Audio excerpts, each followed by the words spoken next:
Trump just handed every American household a $1,300 annual grocery bill they never agreed to. The White House calls it leverage. Your supermarket calls it a price increase. Here's the mechanism they both hope you don't understand. In April 2025, the United States imposed a baseline 10% tariff on imports from nearly every trading partner, with rates on Chinese goods hitting 145%.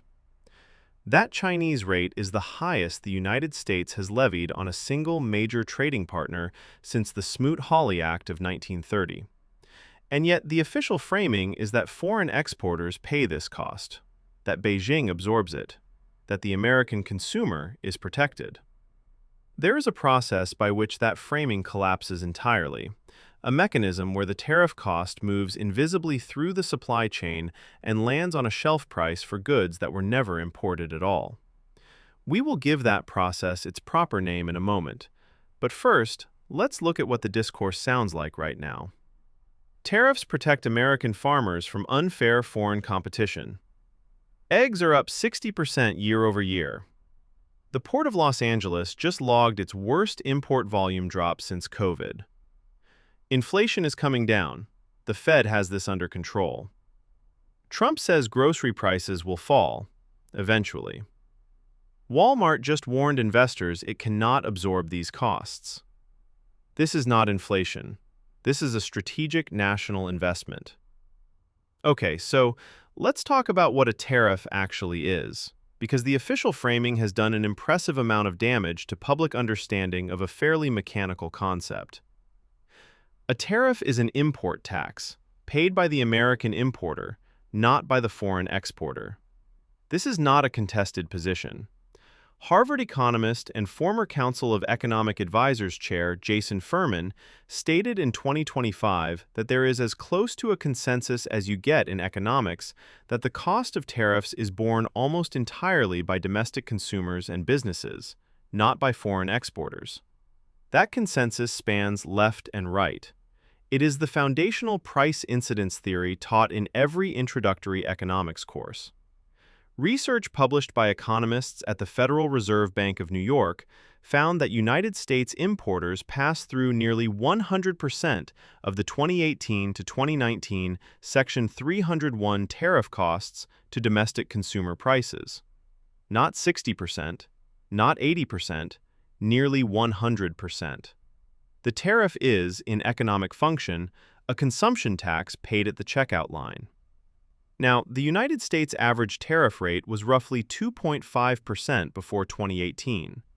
Per Peterson Institute for International Economics estimates, the trade-weighted effective rate now exceeds 17% on many categories. That is not a rounding error. That is a structural repricing of the entire import-dependent economy, and food is deeply import-dependent. The USDA estimates the United States imports roughly 60% of its fresh fruit and 38% of its fresh vegetables, with Mexico supplying the single largest share of both categories. In 2023, the United States imported approximately $43 billion worth of agricultural products from Mexico alone, a figure roughly equal to the entire annual revenue of Kroger's grocery division. The produce aisle is structurally exposed to tariff costs in a way that domestically grown wheat simply is not. According to the Bureau of Labor Statistics, grocery prices rose 2.4% year over year in early 2025. The USDA projects that figure could climb an additional 2.5 to 3.5 percentage points if broad tariffs on food inputs remain in place through year-end. For the average American household spending roughly $5,700 a year on groceries, that translates to $140 to $200 in additional annual cost before any pass-through from restaurant or meal kit prices. And we will get to why that number is almost certainly an undercount. So here is what we are calling the hidden grocery tax. Not a line item on your receipt, not a fee the government collects visibly. It is the cumulative pass-through of tariff costs landing on shelf prices, including shelf prices for food that was grown, raised, and processed entirely within the United States. That last part is the piece most people miss. Let's walk through exactly how it works. Chapter 1. The Import Cost Chain. Even a domestic tomato does not exist in a tariff-free supply chain. Potash, the key ingredient in most commercial fertilizers, is predominantly imported from Canada and Belarus. The 2025 tariffs apply a 10% rate on Canadian goods. Farm gate input costs for American corn and soybean growers rose an estimated 8 to 12% during the spring 2025 planting season as a result. Consider a can of domestically produced tomato paste. The tomatoes? American. The steel can? Affected by a 25% steel tariff that adds roughly 11 cents per can at scale. The cardboard packaging. Paper pulp inputs are tariff adjacent. The refrigeration units used in transport, imported components. The fertilizer used to grow the tomatoes, tariffed potash. None of that shows up as an import cost on any government dashboard. All of it shows up in the price. This is the second-order squeeze that makes the hidden grocery tax structurally inescapable. The USDA Economic Research Service tracks input cost transmission with a documented lag of 6 to 12 months, meaning the full effect of spring 2025 input costs does not hit retail shelves until late 2025 or early 2026. Chapter 2. The Retailer Squeeze. Now, you might be thinking that large retailers could simply absorb these costs. If only. Walmart and Kroger operate on net profit margins of 1 to 3%. That is not a cushion. That is a wire. When a 4% input cost increase lands on a 2% margin business, the math does not permit absorption. It permits only one outcome, a shelf price increase, often larger than the underlying cost delta because retailers reprice with a buffer. Walmart CEO Doug McMillon stated publicly in May 2025 that the company could not fully absorb tariff-driven cost increases and that customers would see higher prices on certain goods, particularly electronics and imported food products, within weeks. When the world's largest retailer, one whose entire brand identity is built on low prices, publicly flags price hikes, it signals that margin compression has hit its structural floor. But the price signal does not always arrive as a sticker price increase. Consumer research firm Nielsen IQ documented more than 3,000 instances of shrinkflation across United States grocery SKUs between 2022 and 2024, where package size shrinks while the sticker price holds. Analysts expect that count to rise again as tariff costs hit food manufacturers in 2025. Shrinkflation is inflation that does not show up cleanly in the CPI because the Bureau of Labor Statistics price per unit adjustment lags real-world shelf changes by months. The hidden grocery tax, in other words, also has a stealth delivery mechanism inside the CPI itself. Chapter 3. The Domestic Producer Contagion. Here is the paradox that closes the loop. American chicken, pork, and dairy prices rise even with zero direct imports of those products. The mechanism? Feed grain prices. Corn and soy are the foundational inputs for American meat and dairy production. Chinese retaliatory tariffs in 2025 collapsed export demand for American corn and soy. Excess domestic grain supply should, in theory, lower grain prices. But the retaliatory tariff cycle creates a different dynamic. Uncertainty in forward contracts, idled export infrastructure, and financing costs for farmers who can no longer project export revenue. The USDA World Agricultural Supply and Demand Estimates report tracked this domestic grain price distortion through Q1 2025. The effect feeds directly into feed costs, which feed directly into meat prices at the retail level. American chicken was never imported. American pork was never imported. And yet, both are more expensive because of import tariffs. That is exactly what the hidden grocery tax describes. The United States also does not commercially grow coffee or cocoa at scale.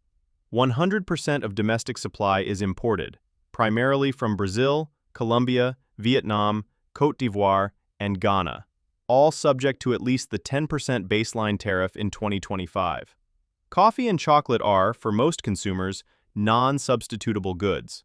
That gives retailers near inelastic pricing power and makes pass-through almost certain. Then there is seafood. According to NOAA, the United States imports roughly 70 to 85% of the seafood it consumes, and China is both a direct supplier and a major reprocessing hub. A tilapia fillet labeled "Product of China" now carries an embedded tariff cost at the 145% rate that effectively doubles its landed price before a single American worker touches it. Please. So, what would have to be true for the hidden grocery tax not to hit consumers? Let's run the scenarios. First, importers would have to absorb 100% of the tariff cost themselves, margin compressing their businesses into insolvency. The Federal Reserve Bank of New York data already ruled this out. Second, supply chain reshoring would have to happen in under 18 months. Food infrastructure, meaning processing facilities, cold chain logistics, and farm-to-shelf networks, does not reshore in 18 months. It takes decades.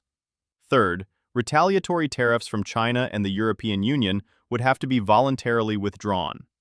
There is no current diplomatic mechanism for that outcome. None of these are live scenarios. All three would have to be true simultaneously to prevent consumer pass-through. The Congressional Budget Office projected in 2025 that the cumulative tariff package would function as a $1,600 per household annual tax equivalent for the average American family, roughly comparable in scale to eliminating the standard child tax credit for a family of 4. That burden falls disproportionately on lower-income households. The bottom-income quintile spends 30% or more of disposable income on food versus roughly 8% for the top quintile. The Peterson Institute estimates this produces an effective 2.1% income reduction for the bottom quintile from food tariff pass-through alone. The hidden grocery tax is also a regressive tax. It collects more proportionally from the households least able to pay it. Feeding America, the largest United States hunger relief network, warned in early 2025 that sustained grocery inflation from tariffs could push an additional 8 million Americans into food insecurity. The downstream cost of a tariff policy is not paid only at the checkout line. The historical precedent is not reassuring. The Smoot-Hawley Tariff Act of 1930 raised average United States tariff rates to roughly 45 to 50%. Between its passage in 1932, United States agricultural exports collapsed by 66%, and retaliatory tariffs from trading partners devastated American farm incomes. The lesson from Smoot-Hawley is not just that tariffs raise consumer prices, it is that the retaliatory cycle they trigger damages the domestic producers the tariffs were designed to protect. Here is what we now know. Tariffs are a legitimate policy instrument with legitimate uses. The question of whether Trump's trade agenda achieves its stated strategic goals is genuinely open. But the cost distribution mechanism of the hidden grocery tax is not open. It is documented, consensus-backed, and already in motion. The gap between what a tariff announcement says and what the price tag at checkout says is currently $1,300 a year per household and widening. Whether you support the tariffs or oppose them, you are already paying this tax. It has no receipt, no line item, and no political accountability. The next time someone tells you foreign countries are paying for it, you now know exactly what the price tag actually says and whose cart it is already in.